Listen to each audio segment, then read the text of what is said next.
Welcome. I'm E.G. Marshall. Today, nostalgia is king. Or should we say queen? What is lacking in these times that we constantly seek solace in the past? Especially when the truth is the past was a harder, slower, hungrier place. Yet, many of us try to recapture the past by seizing upon its outward trappings. You who do so should be careful. Unconsciously, you may break through the glitter and capture the essence. And then what will become of you? Your clothes and hairstyle may come back into fashion, but your sense of values? Our mystery drama, Blind Witness, was written especially for the Mystery Theater by Dann and stars Patricia Elliott and Carmen Matthews. It is sponsored in part by Buick Motor Division.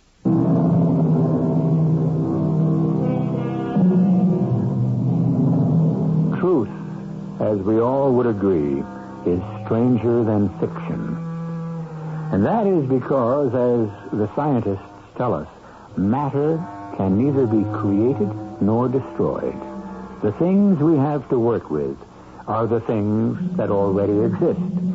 And only they can serve as the building blocks for our castles, real or imagined. We call the ones that we have seen before truth, and the new or strange ones fiction. The difference lies in perception. Is everything clear? Well then, forward with our story. All right, you know the place. It's around the corner. Okay. First, walk past. See if he's alone. You expect I'd go in there if there was somebody in the joint? What do you think? I started in this racket yesterday. He ought to be by himself this hour of the night. If not... Yeah. I'll wait. You walk in, you don't say a word. You just let him have it, you understand? Why are you so nervous, chap? I was born nervous. It's as dark as the ace of spades. The rain's coming down cats and dogs. There ain't a soul on the street. This job has to be right, exactly right. So that's why I'm here, ain't it? All right, go get him. You got my dough? I don't do this for kicks. You know I got your dough. 25 seconds to walk to the joint. 10 seconds to knock him off. 25 seconds to walk back to the car. That's what they call portal pay. It adds up to exactly 1 minute. 10 grand for 1 minute. If you said go ahead. 10 grand a minute. I'm the highest paid wage earner in the world. Well, you go already. What are you waiting for? All right. In 3 minutes, it's going to be midnight. So what? It's still Friday the 13th. You mean you're scared of that stuff? In this line of work, you take every edge you can get. Why knock a guy off on Friday the 13th when you can wait 2 minutes and cool him on Saturday the 14th?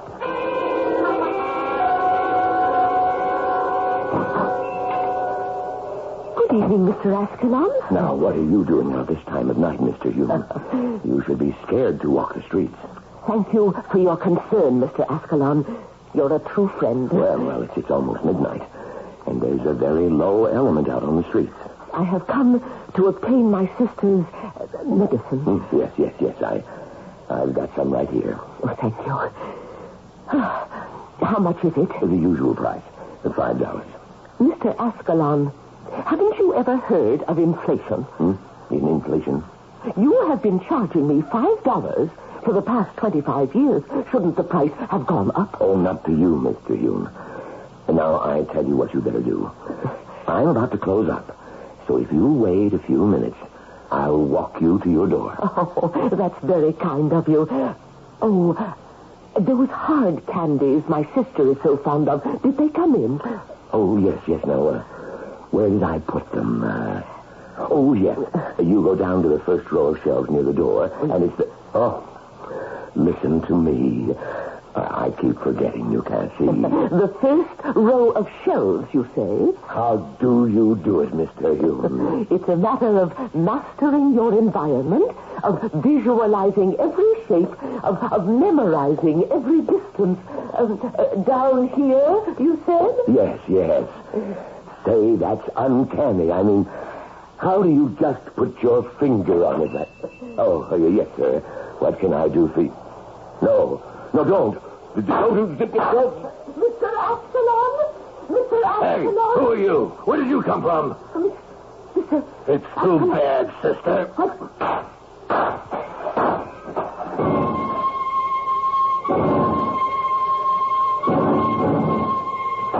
Get out of here.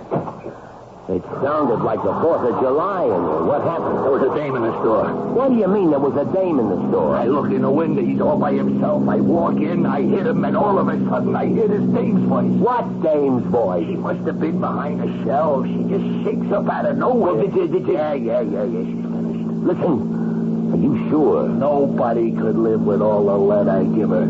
An Ascalon? You don't have to worry about Ascalon no more. With that dame and all, it better be clean. Cleanliness guaranteed.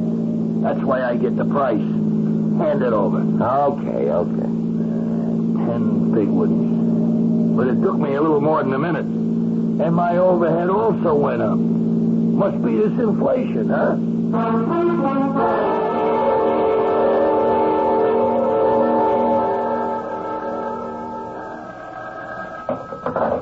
Captain Sterling. Oh, yes, sir. Yes, the man's name was Armand Ascalon. 50 years old. Yes, he owned a drugstore. I assigned it to Jedwig. Julia Jedwig.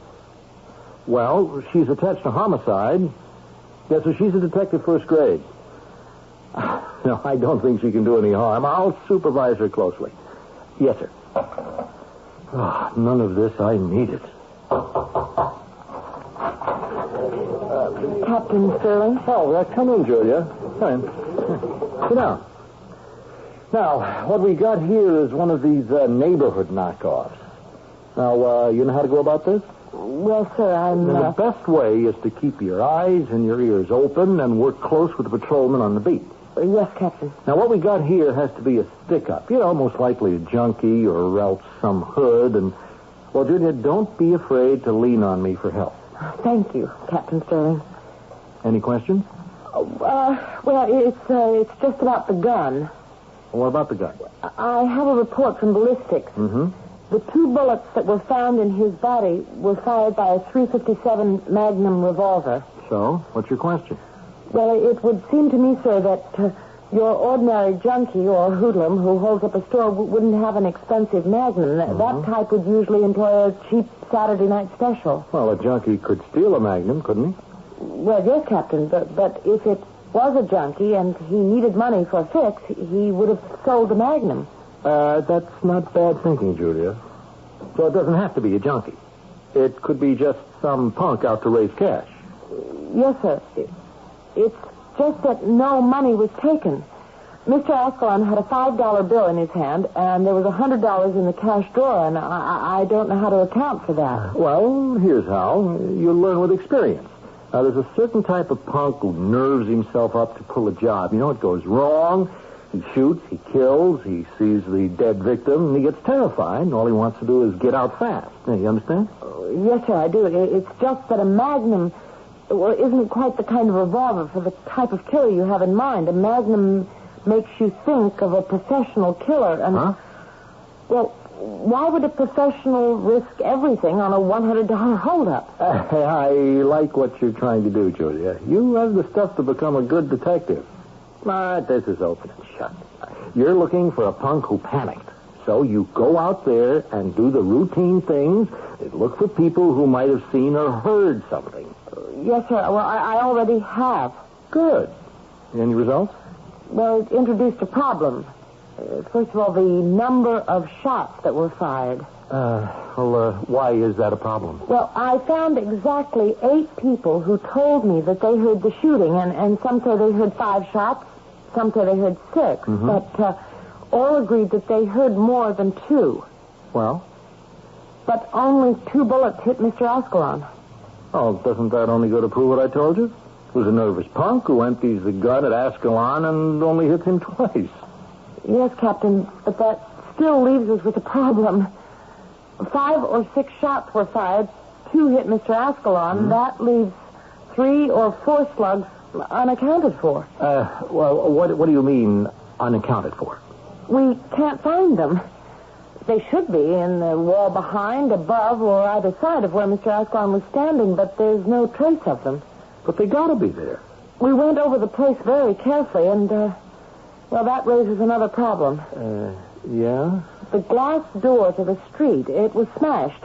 Probably by a bullet or a bullet. Well, what should that have Well, as you enter the store, the counter is directly to the rear. We found Mr. Ascalon's body behind that counter. Well, what's the problem?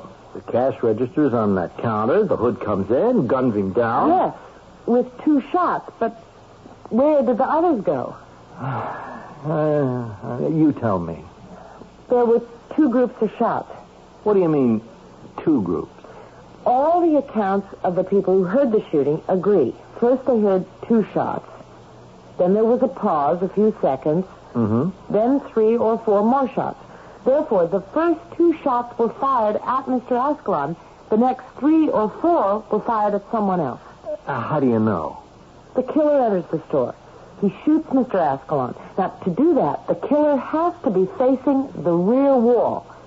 Now, he hears or he sees something that makes him turn around to face the front of the store. He fires again. At whom? Well, at someone who must have witnessed the crime. That's why we can't find the slugs. They were fired in the direction of the street. 1 or more even broke the glass in the front door. Well, what happened to the witness, if there was a witness?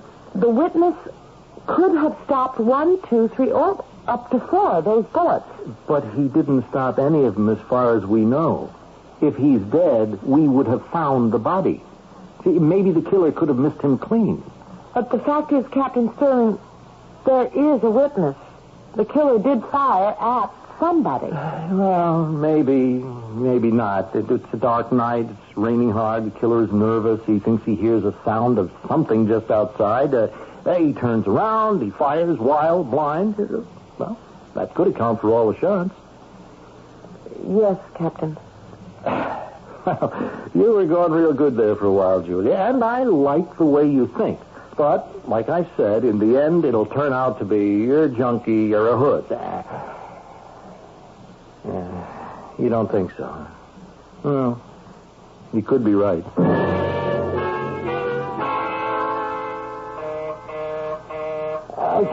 Okay, knock it off, will you? I'm coming, okay. Who's there? Me, Daddy. Mule.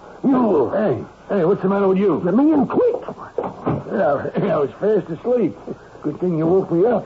I got a plane leaves in an hour. Have you seen the morning paper? Well, I never read the paper. Yeah, well, you better read this. It says druggist murdered. Well, you gotta expect the papers to print this type of thing. It's news, ain't it? Just read it. Well, why should I read it?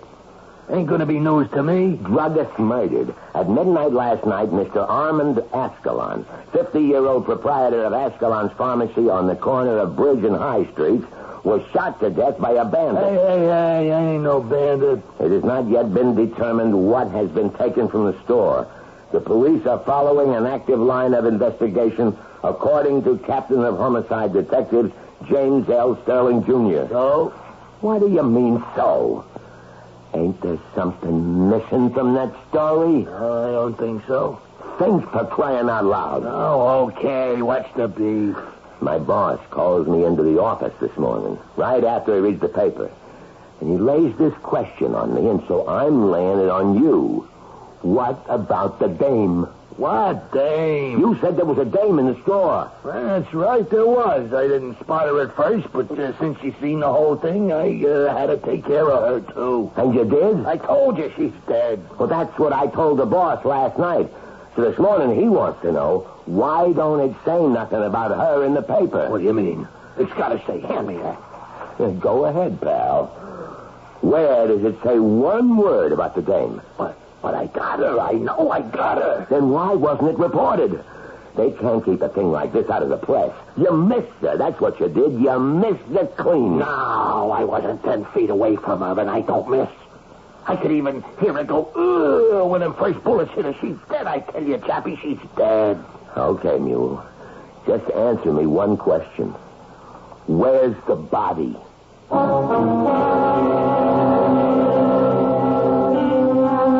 Where indeed? Is it possible that Mr. Mule, who is obviously a highly skilled professional assassin, could have fired all those shots at her and missed? Mr. Mule is convinced it could be a trick on the part of the police. But we know the police are completely unaware of Miss Terhune themselves. Well, what did happen? Is she dead or alive? I'll be back shortly with Act 2.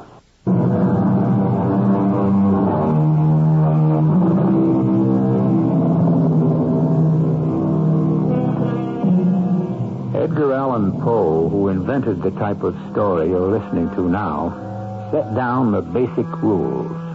These were later refined and polished by one of Poe's greatest disciples, Sir Arthur Conan Doyle. And the most important rule states, when you have eliminated the impossible, whatever explanation remains, no matter how improbable, must be the truth. Which brings us now to a consideration of the elderly blind lady we had met earlier, Miss Agatha Terhune. Aggie, dear. Oh, my goodness. What a dream I had. Dream? About what? Please, dear sister, don't press me for details. You have such a frightened look on your face. Maggie, you're up, and you're in your wheelchair. You were able to get out of bed and into your chair by yourself. Yes, Aggie, dear, thanks to you, because you left the medicine right by my bed, and it eased the pain sufficiently. The medicine? Oh, no. Oh, then it wasn't a dream, Maggie. It wasn't a dream. Oh, please, I don't understand. Mr. Ascalon is dead. Aggie, what are you talking about? You had finally fallen asleep. It was close to midnight. Your medicine bottle was empty. I knew you would need some in the morning, and so I went downstairs. You went down into the jungle at night? Maggie, dear, could you face the morning without your medicine? But you could have been murdered. These streets at night, you know what lurks behind every doorway. And so I fortified myself. I put on the vest. At least I would be safe from knives and bullets. You should have waited till morning and wheeled me. The rule is you must never go alone. By morning, you would have been in too much pain. I would have put up with it somehow, and beneath my blanket, I could have the Colt 45 in one hand and the can of mace in the other. I had no choice. Aggie, you know you can't see. I know how to get every single place in this neighborhood and back. Just because I'm blind is no reason to treat me as an invalid. Oh, my poor darling Maggie. I'm so sorry. I shouldn't have said that word. It's true. I am an invalid. I can't walk. I'm also a drug addict. Don't say that. Will that change anything? We were both in the same accident. Don't relive it. I lost the use of my legs. You lost the use of your eyes. For 40 years now, I've clung to you, have been supported by your strength, because I have none of my own. Look at us. We've become two crazy old ladies because of me. I won't listen to any more of this. You risked your life for me. You said Mr. Ascalon is dead? Yes. He was killed by a jungle animal. How awful, but how do you know? I was in the store when it happened. Aggie, did the killer see you? Not at first. He walked into the store and began shooting. Then he noticed me. Oh, Aggie! He said, "Hey, who are you? Where did you come from?" Did you say anything? I was petrified. And then he said, "It's too bad, sister." And I heard him shoot. And the noise of the shots were deafening. And I felt the bullets crash into my vest with such force that I was almost knocked off my feet. And I could feel little stinging sensations as each bullet struck. The vest. Let me look at the vest. It's on the chair beside my bed. Oh, the cover is torn. What are these pieces of metal? The slugs.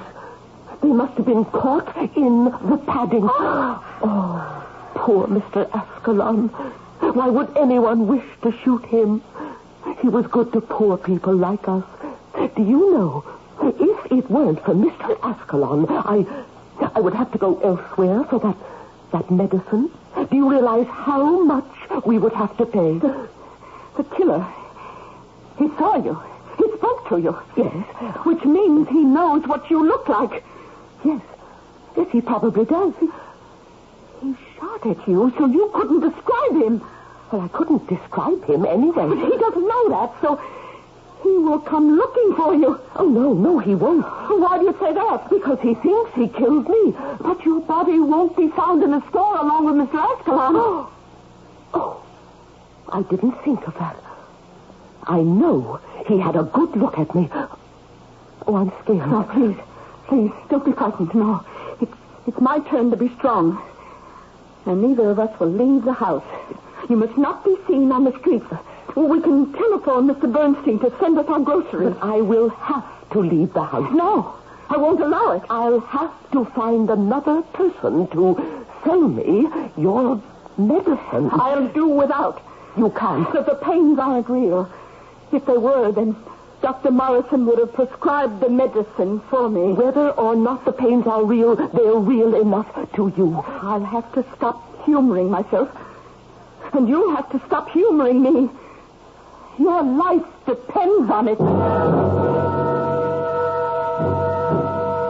Yeah, I know that's for me. Yeah, this chappie. He says he knocked her off. That's what I told him. Okay, boss, let me lay it on him. Right. What's going on, Chappie? It's as simple as 1, 2, 3. You didn't hit the old lady. But nothing. So, we gotta find her. And you gotta get rid of her. Suppose she describes you to the cops. I got an alibi. You think I ever leave home without one? Yeah, well, some cops may recognize you from the description. Yeah, well, I told you. No, Mule, it's our headache, because if you come into the picture, alibi or not, the cops will know it wasn't a stick-up, which is what my boss wants them to think it was. Okay. What do you want me to do? Describe her.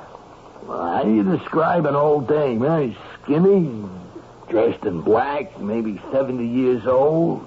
You know what I mean? White hair? Yeah, I think so. And, anyway, something else. Glasses. Okay, is that it? Yeah, that's it. Except what?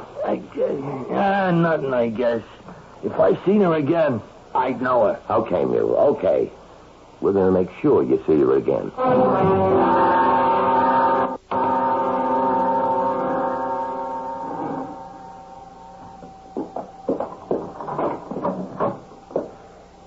Good evening, Mrs. Carvel. Oh, you're the cop, the lady cop. Yes, may I come in? Oh, thank you. Yeah, got more questions you want to ask me, huh? Just one, Mrs. Carvel. You know, they ought to have more lady cops. Kind of makes everything easier. Now, the other night, when Mr. Ascalon was killed. Yeah? You heard a series of shots? Yeah. Did you hear any other sounds in the street? I noticed that your window opened... No, I didn't see anything. We was in bed. How about an automobile? Oh, yeah. After the shots, I'm sure I heard something sound like a guy was running, and then I heard a car taking off fast. And that's all? Yeah. My husband, he slept through it all. He could drop the atom bomb in here, and he left... But I run to the window and looked. The street was deserted. And you're sure you heard nothing more? Well, later on, I heard one of my tenants, this Miss Aggie Terhune, coming up the stairs. How did you know that it was her coming up the stairs? Oh, I could hear that cane of hers go thump, thump. Oh, I see. Then she came upstairs right after the murder? Yeah, around that time. And she's been outside in that weather at that hour. Where do you suppose she'd been? Well, I figured the drugstore.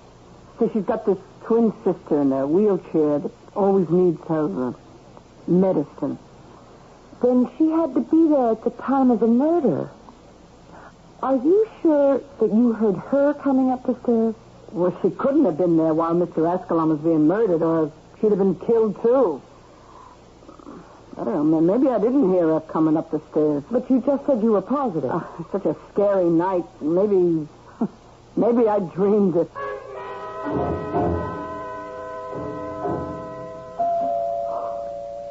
Maggie? It's the door. Yes. Who could it be? I don't know. The killer. Miss Calhoun? It's a woman's voice. Oh, the killer wasn't a woman. He could have brought one along to throw us off guard. Miss Calhoun. Even so, Aggie, we have to answer. Do you have the Colt 45 handy? Yes. Who is it? It's a police officer. What do you want? I have to ask you some questions. Can we trust her? Miss Calhoun, I can't identify myself properly. I'm about to open the door. Have your badge ready. Well, she's all right, Aggie. That's a police badge. And she's alone. Please, don't point that automatic at me. I have a license to own it, and I know how to use it. A pistol. We find it necessary in this jungle. And hanging on the wall. Is that a bulletproof vest? It is. This quality must have cost a fortune. We don't even have anything this good in the police department. How can we help you, officer? Which of you is Miss Agnes Terhune? I am. Did you know Mr. Armand Ascalon? Yes, we bought our medicines there. When was the last time you saw him? I never saw him. I beg your pardon? My sister is blind. Oh. Why? I'm sorry.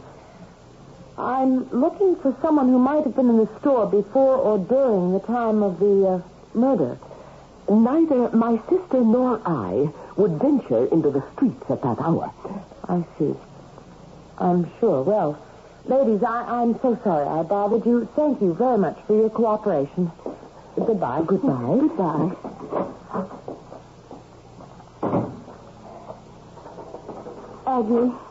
Aggie, you could have told her the truth, that you were in the drugstore. No, my dear. We must keep out of this at all costs. But she was a police officer. Couldn't we trust her? We can't trust anyone who lives out there in that jungle.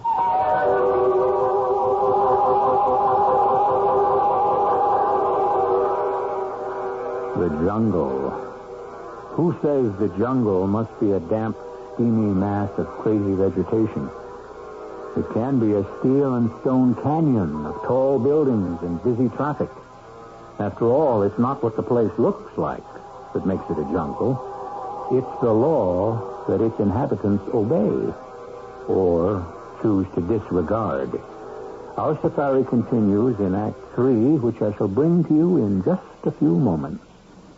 What's your favorite time of the year? Fall, okay, but can winter be far behind? Winter? Yeah, but in order to get to skiing, you have to wade through all that snow, ice, slush, and rain. Summer? Better think again, 96 in the shade, and there isn't any shade. And humidity? Well, forget it. Springtime? Now, that's the favorite time of the year. York Air Conditioning would like you to have springtime at your house all year round. Your local York whole house air conditioning dealer has springtime in a machine, and he'll install one of York's springtime machines at your house quicker and for less money than you think. Consult the Yellow Pages for your local York dealer. He wants to keep America comfortable, and he wants to start at your house. Call him for a free home air conditioning survey. In New York, call 212-894-6837. In Westchester, Putnam, Long Island, Fairfield County, Connecticut, call Collect. That's 212-894-6837. I want a beer like no other beer. I'm shaved with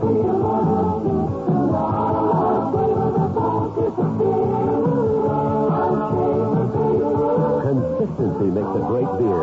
And Schaefer's consistently great tasting every single time because Schaefer's brewed the old world way. Kreuzening, we call it.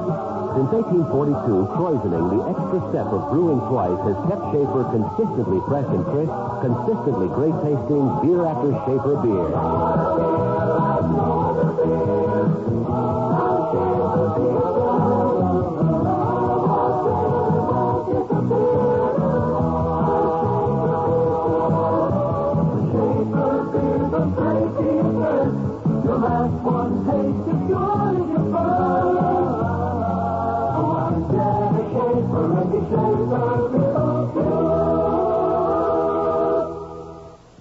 The F&M Schaefer Brewing Company, New York, New York.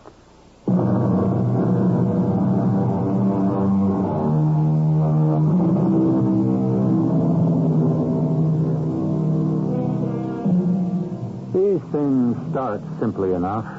What appears to be a routine holdup suddenly assumes larger and weightier proportions.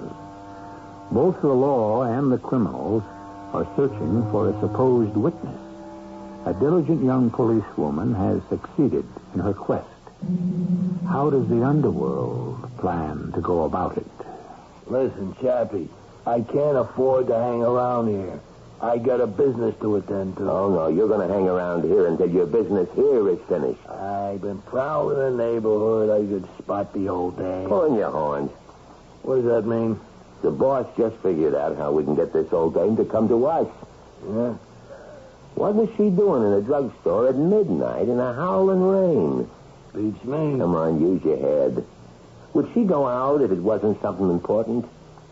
Why did the boss want Ascalon knocked off in the first place? I never asked them kind of questions. To let all the smallies know that he's running the drug racket in this town. Nobody can go into business for himself. It's got to be organized. All right. This Ascalon clown was running what amounted to a charity clinic. The fact that he got knocked off made the message loud and clear. So, what does this have to do with my old dame? An old dame. She has to be a junkie. She needed a fix. Yeah? What else? You shot at her and missed. How could I miss? You scared her. Now, you know what she looks like. She knows she's in trouble. So what's she doing? She's laying low. But sooner or later, she's got to come to the surface. Why? Because she's a junkie. She'll need the stuff again. She can't go to Ascalon no more. She'll have to find a supplier. And the only supplier operating in that neighborhood right now is one of our own people.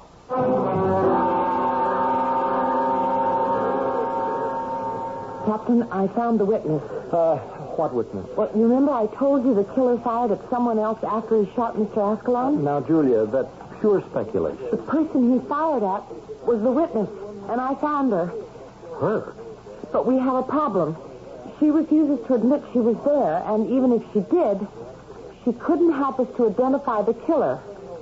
She's blind. What? A little old blind lady. Well, what are you handing me? The killer spotted her and fired at her and would have killed her, but, oh, you'll never believe this. She was wearing a bulletproof vest. You are saying to me that standing in the store when the killing happened was a blind old lady wearing a bulletproof vest? That's it, Captain. That's what I'm saying, and I can prove it. I saw the vest, and one of the slugs was still stuck inside it. I managed to sneak it out and have it tested at ballistics.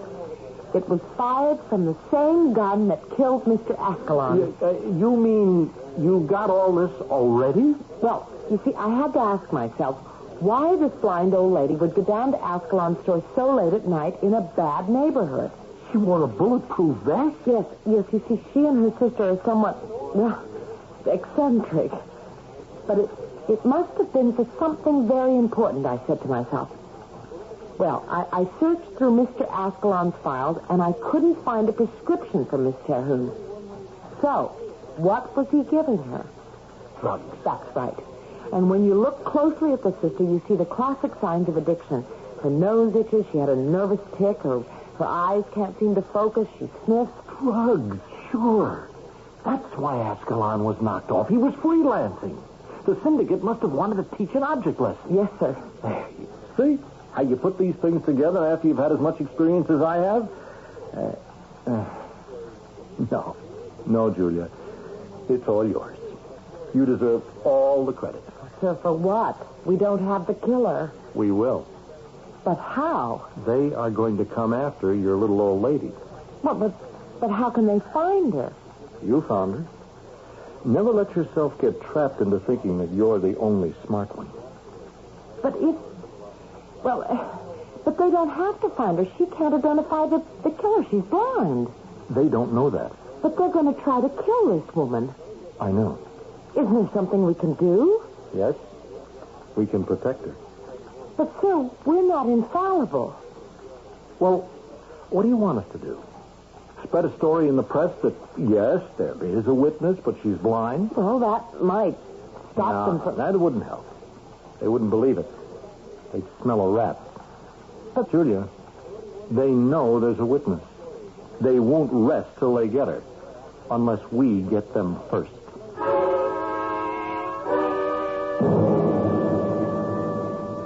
Aggie, I need my medicine. I know, Maggie, dear. I know it's hard. I have to have my medicine. I have to. But I can't go to Ascalon's anymore. Go somewhere else. I can't be seen on the street. Aggie, please. Oh, please. Everything hurts. Try to stand it just for a little longer. Help me. Maggie, hold on. Try. It's your fault. The accident was your fault. You were driving the car. You were jealous of me. Jealous of my beautiful legs. Try to calm yourself. I was a pretty one. You smashed up the car so you could smash me. Oh. You did. And you were punished for it. You were blinded. I want my medicine. I want my medicine. A little bit, please. Make it last as long as you can. Wait till tonight. No, please. no. We have to make what's left last at least a month. No. I want it now. Oh, please.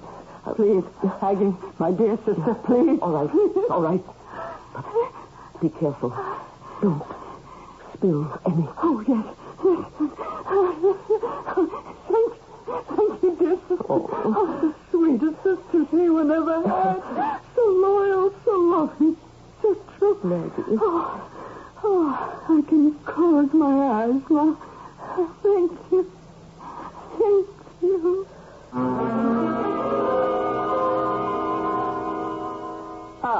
Come in, Miss Terhune. Thank you. You know, it's a miracle how you can walk like that, being blind and all. You know just where to turn and sit. I remembered from last time, Mrs. Caravel. I must come to the point.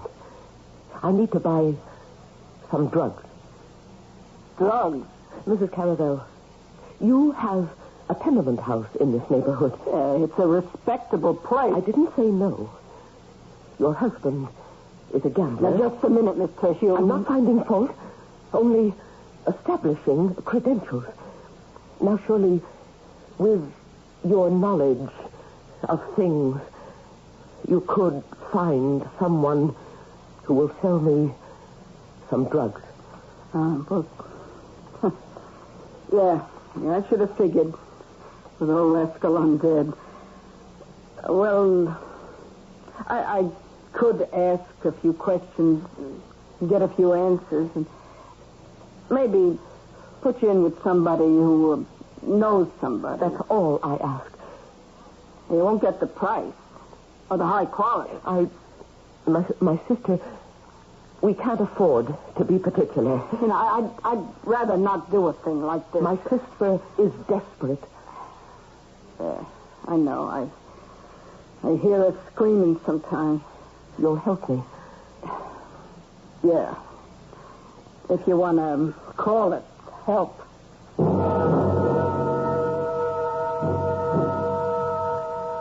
Okay, Mule, we can saddle and ride. What you got, Chappie? I got your little old lady. Who? Her name is Terhune, Agnes Terhune. How? I told you she'd have to come up for air. How long could she stay under? She found Lester. Lester? Yeah, Big Lester, the neighborhood pusher. He was told to make a note of new customers, especially old ladies. He pegged her. How does he describe her? Thin, white hair.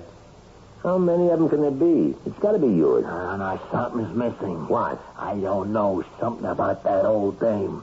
I can't put my finger on it. Well, whatever it is, you still have to finish her off.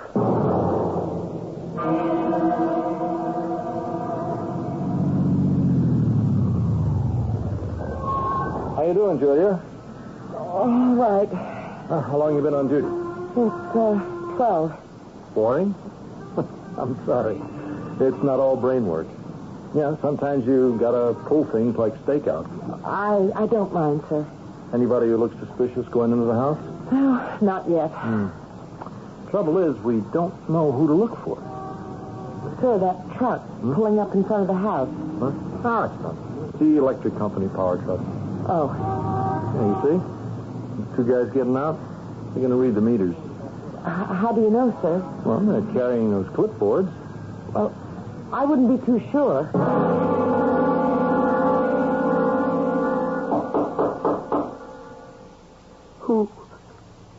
Who is it? Electric company. What do you want? You got a short circuit reported. We got to fix it. I don't know, Maggie. Well, it sounds reasonable. Let me. It's just something about his voice. His voice sounds familiar. Oh, come on, lady. We ain't got all day. No, it's him. I recognize the voice. The killer. She's on to it. We got to bust the door down. What's the matter, Julia? Isn't meter reading a one-man job, Captain? Well, It seems to me. I've been in that house twice, and I don't think you get to the basement from the front. You have to go around to the back to get to the service entrance. Come on. You keep behind me.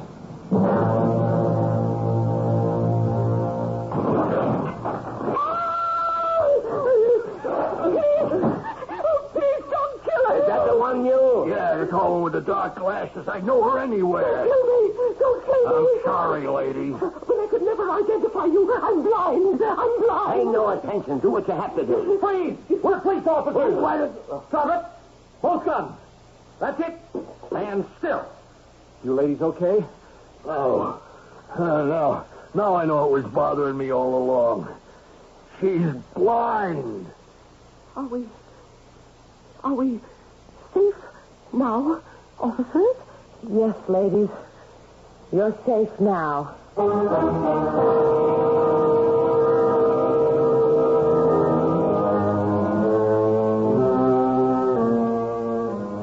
And so are Mule and Chappie, safe for many years at the state penitentiary, where both of them are serving long terms without parole. And so what did we give you? Life among some very ordinary people. What appeared to be a routine holdup, but you should know by now, nothing is ever routine on our show, as I shall demonstrate when I return in just a few seconds.